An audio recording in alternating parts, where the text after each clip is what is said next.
Hello there. My name is Justin, and I'll be helping walk you through your alignment and visualization of your shape data. We will be using Matlab, a licensed program, as well as some other programs known as Shapefinder, which will help you do the analysis of your data. The first step you would like to do is call up Matlab, which I've already done. So we have an empty terminal right here. The second thing you would like to do is you need to tell Matlab where the programs are that will help you align them. The programs that will help you align this data are in the CEQ alignment files folder. Inside this folder, you'll see all the programs we have written to help you align your CEQ data and also visualize it. So first thing you need to do is tell Matlab where this folder is. So it can be anywhere on your computer, but right now I've stored it on the desktop. So we're going to go ahead and tell Matlab that this folder is on the desktop using the add path function. So users, I'm using tab to autocomplete this if you guys don't already know that trick, and the CEQ alignment files. There we go, boom. So Matlab now knows where this folder is located.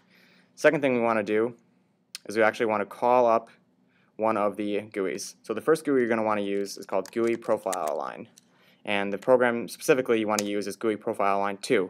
So once you call this program, you'll see this nice GUI pop up pretty quickly, and we have multiple features that we can use. So right now we can underscore Matlab, get this out of here. So we have our Matlab GUI, and the first thing we want to do is add in all the raw data that we'd like aligned together.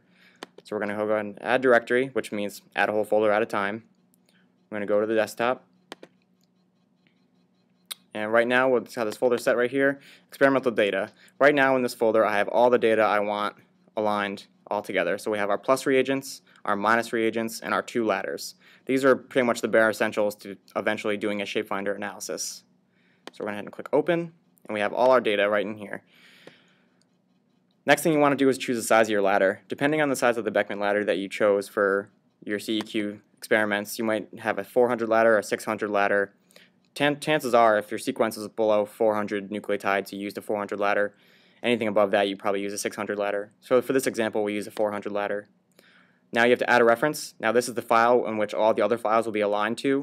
It doesn't necessarily matter which file you choose as your reference file, but down the road, if you're doing multiple runs of the same experiment, you might want to use the same reference file over and over and over again. That way your data will always be aligned to one file. That way they'll always be aligned together. Just going back to our desktop. Again, we're going to the same folder. We're going to use one of the experiments we already have in our data set as our reference file. I'm just going to use the FTL minus reagent. So again, our reference file is chosen up here now. We have our chosen ladder of 400, and we have all our data inside the GUI that we would like aligned. Now all we have to do is click go ahead and run alignment. This might take a few minutes depending on the number of files you have and how easily the program is able to find the peaks in the Beckman ladder. So what we have here is a window of sensitivity, which lets you know how many peaks in the Beckman ladder Matlab was able to find, and right now the number of peaks is 3. If the size of your ladder is 400, the number of peaks you're going to want to find each time this sensitivity window pops up is going to be 23. If your ladder is 600, the number of peaks you're going to have to find is 33. So essentially what you want to do is you want to come to this left side sensitivity, which is obviously in the tens. This one moves in the tenths. This is the tens. So we're going to move our sensitivity, decrease it until the point where we see 23 peaks. So we're taking our sensitivity from 10 down to about 6. Now we have 23 peaks. I wouldn't suggest going any further than you have to get the number of peaks. So now we have 6 peaks, or 23 peaks, and we're going to go ahead and click OK. Again, a window will pop up again for the next set file. Again, go to 23 peaks.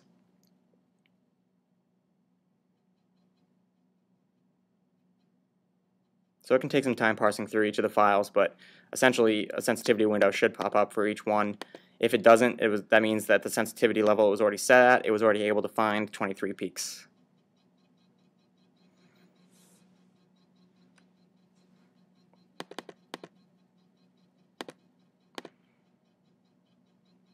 And if you don't feel like watching this part of the video, feel free to skip through to the next step where I will save all of these files as a assembled .mat file, which is a Matlab file. But essentially what it is all the files that I've loaded into this GUI back here. It will be all these files stored in one .mat file.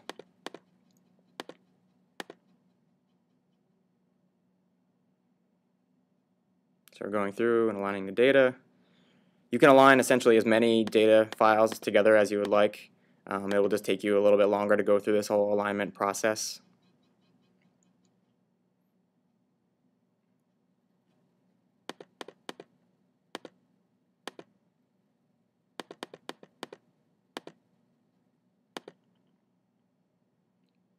Go, almost done.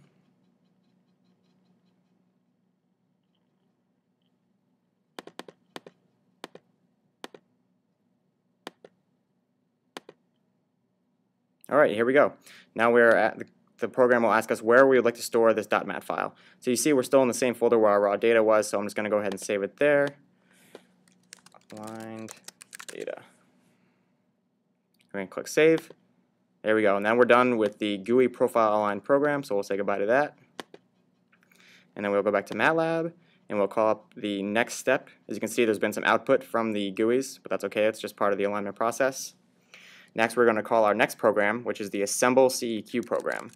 And this is where you'll actually choose the data that you would like to visualize in Shapefinder. So we're going to go ahead and Assemble CEQ, hit Enter. We get another GUI. Get rid of this.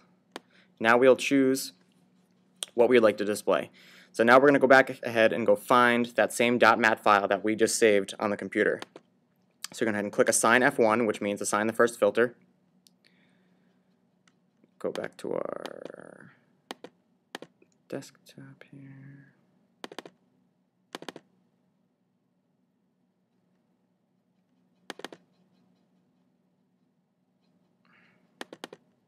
You have to change the file format to .mat, and then there we go. We're able to select our .mat file. As soon as you do that, another window will pop up, and it will see all the original files that we had aligned together.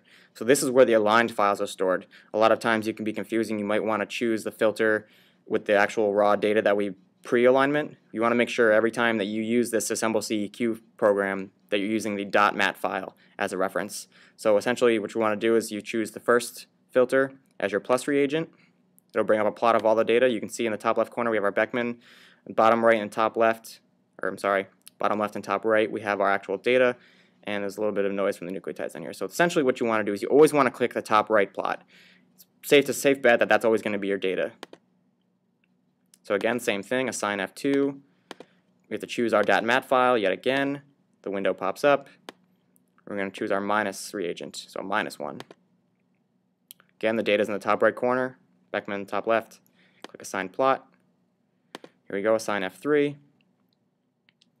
Again, we have to choose our .mat file. I almost just chose one of the raw files, just force a habit. Now our third and fourth filters will be our ladders, especially if we're loading up this file to be visualized in Shapefinder for the analysis. So choose DDA2 is our third filter, assign plot, and DDU3 is our fourth. There we go. Now we are all set to write this to a file that we can open up in Shapefinder. So you go ahead and click Write Data. It'll ask you where you would like to save it. So of course we want to save it to our same folder that we've been working with the whole time. You don't have to, but it's just a quick way to organize and keep your data all stored together.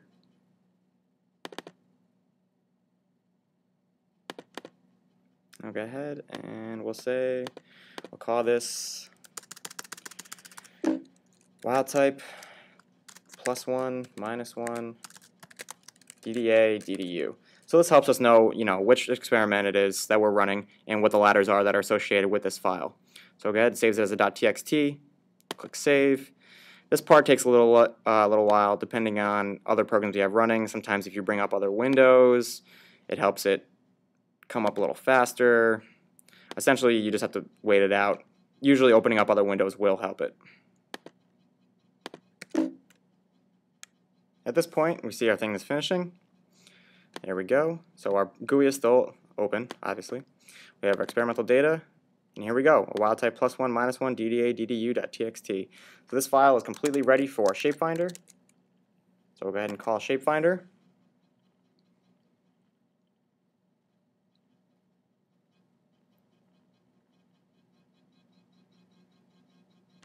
And go ahead and we just load our raw data right in Shapefinder. Oh, maybe not like that, but like this. And here we go. Move some of these things out of the way. And here's our data. Our first trace coordinating to our plus reagent, our second trace with our minus reagent, our third trace is the DDA ladder, and our fourth trace is the DDU ladder. And I will be going through the full analysis of this experimental data in the next video. Hopefully that this has been able to help you get through our alignment and CEQ programs. we'll hopefully be loading up the next videos in the set very soon. Thank you very much for watching and hope this helped.